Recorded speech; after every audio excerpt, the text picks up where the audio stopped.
Imaginem só a cena.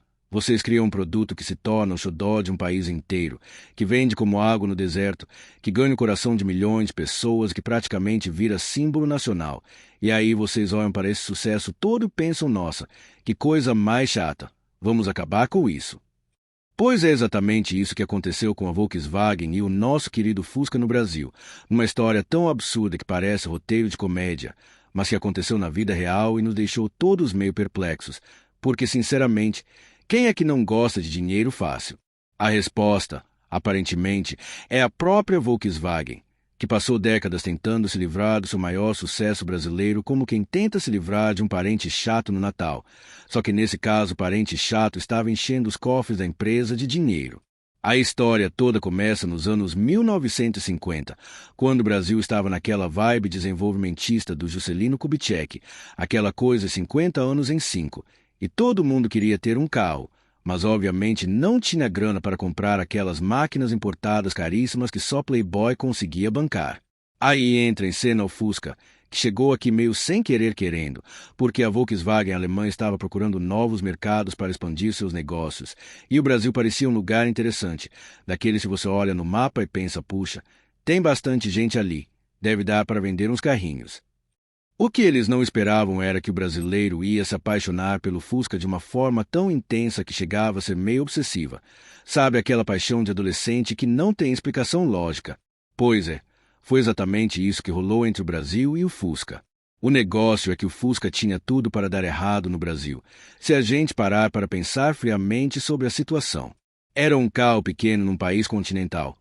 Tinha motor traseiro refrigerado a ar numa terra tropical onde faz um calor danado. Não tinha ar-condicionado, não tinha direção hidráulica, não tinha nada daquelas mordomias que a gente associa com conforto automotivo. Mas mesmo assim o brasileiro olhou para aquele besouro de metal e disse, é esse mesmo que eu quero. Foi amor à primeira vista, daqueles que não têm explicação. Como quando você encontra alguém que deveria estar completamente fora do seu padrão, mas que por algum motivo inexplicável mexe com você de um jeito que você não consegue entender nem explicar para os amigos. A Volkswagen do Brasil, que tinha sido fundada em 1953, começou a produzir o Fusca em 1959 e logo de cara percebeu que tinha um fenômeno nas mãos. O carro vendia que nem pipoca em cinema, as pessoas faziam fila para comprar, chegavam a fazer lista de espera. E o mais impressionante é que isso não era só na época do lançamento, quando todo produto novo tem aquele hype inicial. Não, isso durou décadas. O Fusca virou parte da cultura brasileira de um jeito que nem a própria Volkswagen conseguia explicar direito, porque lá na Alemanha o carro já estava sendo considerado meio ultrapassado, meio fora de moda, aquele tipo de coisa que você olha e pensa, nossa, isso ainda existe. Mas aqui no Brasil era como se fosse o último modelo da Ferrari. Todo mundo queria ter um.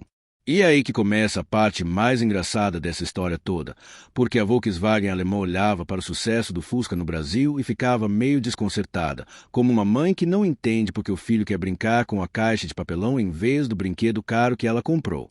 Eles tinham outros carros na linha, carros mais modernos, mais sofisticados, mais tecnológicos, com design mais atual, e ficávamos perguntando por que diabos os brasileiros insistiam em comprar aquele carro que na Europa já estava praticamente aposentado. Era como se a empresa tivesse uma linha inteira de produtos de última geração, mas o único que vendia bem era aquele modelo antigo que eles queriam descontinuar faz tempo. A situação ficou ainda mais cômica quando a Volkswagen começou a tentar empurrar outros modelos para o mercado brasileiro, numa estratégia que lembrava muito aqueles vendedores insistentes que ficam tentando te convencer a comprar algo que você não quer, enquanto você aponta para o produto que realmente deseja, e eles insistem que você está fazendo a escolha errada. Eles lançaram o Brasília, que era um carro familiar maior e mais espaçoso, perfeito para famílias brasileiras, pelo menos na teoria, porque na prática o pessoal continuava preferindo o Fusca. Lançaram o Variante, que era uma perua moderna e prática, ideal para quem precisava de mais espaço de carga. Mas adivinha qual carro continuava sendo campeão de vendas? Isso mesmo, o Fusca. O que deixava os executivos da Volkswagen ainda mais perplexos era que o Fusca não era exatamente um carro barato. Não era como se fosse o modelo mais em conta da linha e por isso todo mundo comprava por necessidade econômica. Não, o pessoal comprava o Fusca porque queria mesmo, Porque gostava, porque tinha uma identificação emocional com aquele carro que ia muito além de questões práticas ou financeiras. Era quase como se o Brasil tivesse adotado o Fusca como animal de estimação nacional, daqueles que você sabe que não são os mais bonitos ou os mais inteligentes, mas que têm um charme especial que você não consegue explicar para ninguém. A partir dos anos 1970, a pressão da matriz alemã para modernizar a linha de produtos no Brasil começou a ficar mais intensa, e a Volkswagen do Brasil se viu numa situação meio esquizofrênica. Por um lado, tinha que obedecer às diretrizes da empresa-mãe, que queria implantar uma estratégia global de modernização e padronização. Por outro lado, tinha um mercado que simplesmente se recusava a abandonar o Fusca, como aqueles fãs de banda que continuam pedindo para tocar os sucessos antigos mesmo. Quando os músicos já estão cheios daquelas músicas e querem mostrar material novo, a empresa tentava sutilmente desestimular a compra do Fusca, fazendo campanhas publicitárias mais tímidas, investindo menos em melhorias no modelo, às vezes até deixando faltar peças no mercado. Mas nada funcionava. O brasileiro continuava fiel ao seu besouro de estimação. O absurdo da situação fica ainda mais evidente quando a gente pensa que, enquanto isso tudo estava acontecendo, o Fusca estava sendo descontinuado em vários outros mercados pelo mundo, inclusive na própria Alemanha, onde foi produzido pela última vez em 1978. A Volkswagen estava claramente tentando enterrar o modelo globalmente, mas no Brasil o carro continuava vendendo como se fosse novidade, numa teimosia coletiva que deve ter dado muita dor de cabeça para os estrategistas de marketing da empresa. Era como se o Brasil fosse aquele país rebelde que se recusa a seguir as tendências mundiais e insiste em fazer as coisas do seu próprio jeito, meio que falando: vocês podem parar de fabricar esse carro no resto do mundo, mas aqui a gente ainda quer.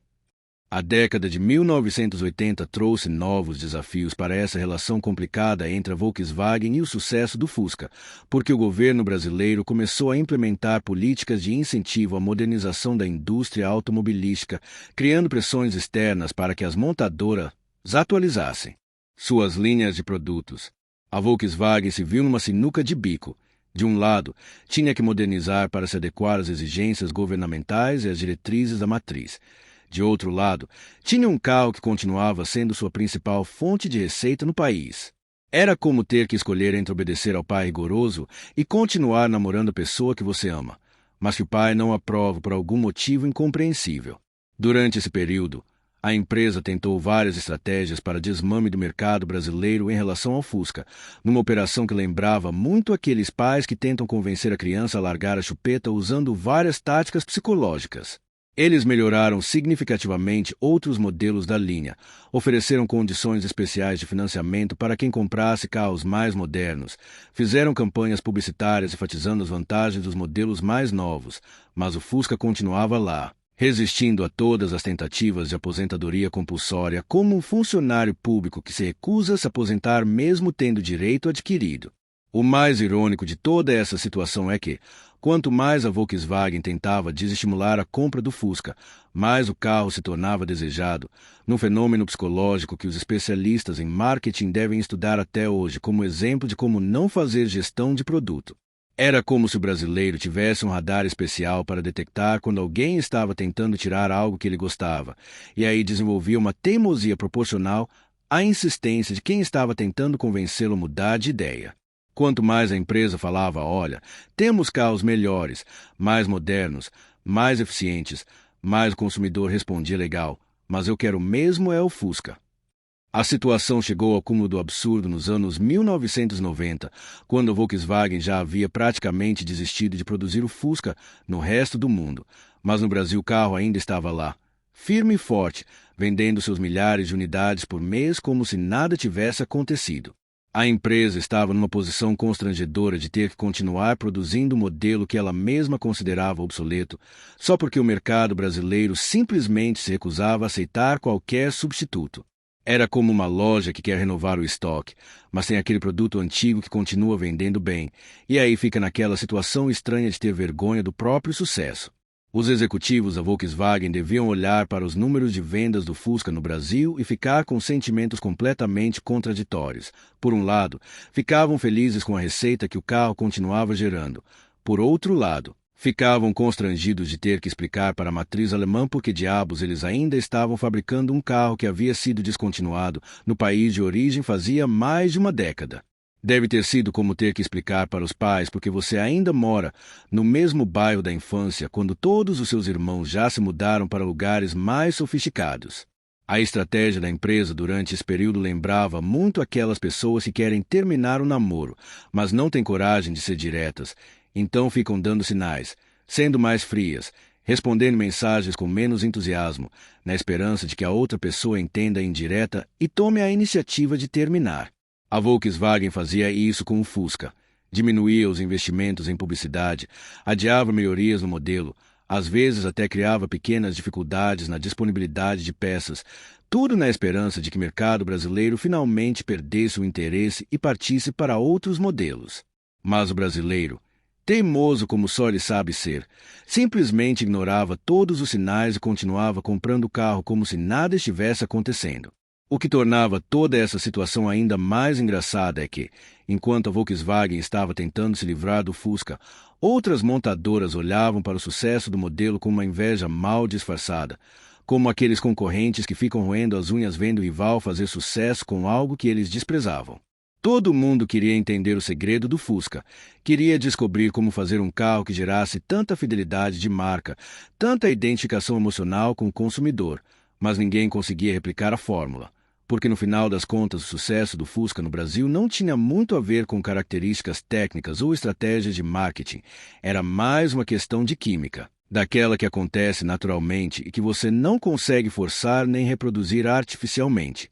Durante os anos 1990, a pressão para a modernização da linha ficou ainda mais intensa, especialmente depois da abertura da economia. Quando os consumidores brasileiros começaram a ter acesso a carros importados, se puderam comparar diretamente o Fusca com modelos estrangeiros mais modernos. A Volkswagen pensou que finalmente tinha chegado a hora de mercado amadurecer e abandonar sua obsessão pelo modelo antigo, mas novamente subestimou a teimosia brasileira. O pessoal olhava para os carros importados, achava bonitos, reconhecia que eram mais avançados tecnologicamente, mas na hora de comprar continuava escolhendo o Fusca, numa demonstração de fidelidade que devia fazer os executivos da empresa balançarem a cabeça em descrença. A partir da segunda metade dos anos 1990, a Volkswagen finalmente começou a ser mais direta em sua tentativa de aposentadoria do Fusca, anunciando publicamente que o modelo seria descontinuado, estabelecendo datas para o fim da produção, fazendo campanhas de última chance. Mas mesmo assim o carro continuava vendendo bem. Como se o mercado brasileiro tivesse decidido comprar todos os Fuscas possíveis antes que eles acabassem, numa corrida contra o tempo que devia deixar os planejadores de produção da empresa completamente loucos tentando calcular quantas unidades ainda teriam que fabricar. O grande final dessa novela toda aconteceu em 1996, quando a Volkswagen finalmente conseguiu descontinuar o Fusca no Brasil, mas não sem antes passar por mais algumas situações constrangedoras, como ter que aumentar a produção nos últimos meses porque a demanda disparou quando o pessoal soube que o carro ia sair de linha. Foi como uma festa de despedida que durou meses, com todo mundo querendo dar adeus ao besouro querido, numa demonstração de carinho que deve ter feito os executivos da empresa se perguntarem se eles não estavam cometendo um erro gigantesco ao acabar com algo que claramente ainda tinha muito potencial de vendas.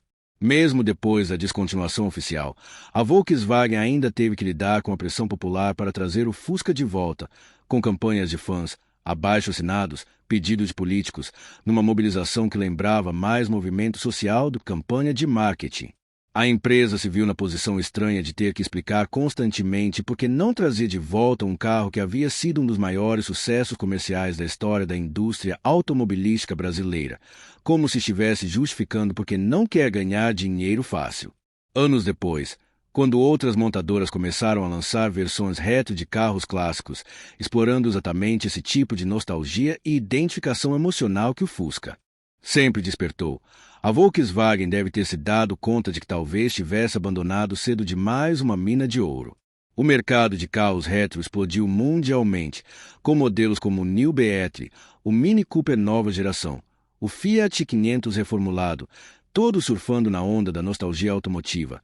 E lá estava a Volkswagen, a empresa que literalmente inventou esse tipo de identificação emocional com o consumidor através do Fusca. vendo outras marcas lucrarem com uma estratégia que ela mesma havia abandonado por considerar antiquada.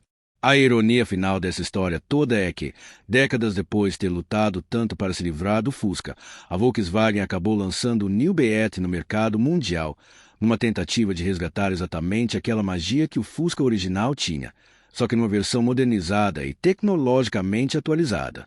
Era como se a empresa finalmente tivesse admitido que o problema nunca foi o Fusca em si, mas sim sua teimosia em não aceitar que às vezes um produto antigo pode ser exatamente o que o mercado quer, mesmo que isso vá contra todas as teorias de marketing e estratégia empresarial mais modernas.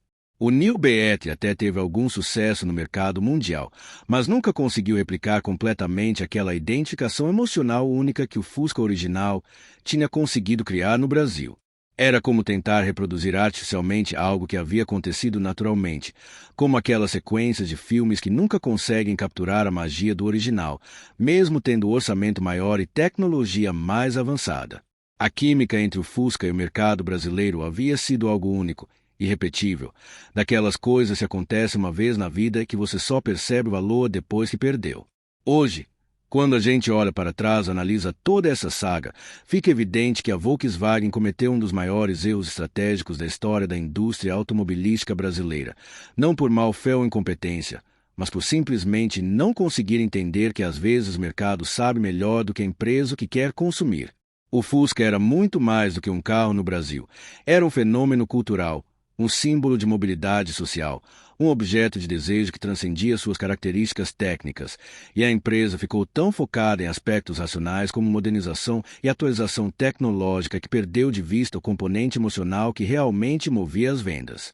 A lição que fica dessa história toda é que às vezes o sucesso não precisa ser explicado, precisa ser aceito, e que tentar forçar o mercado a gostar de algo diferente do que ele realmente quer pode ser uma estratégia mais arriscada do que simplesmente abraçar o que já está funcionando, mesmo que isso vá contra os planos originais da empresa.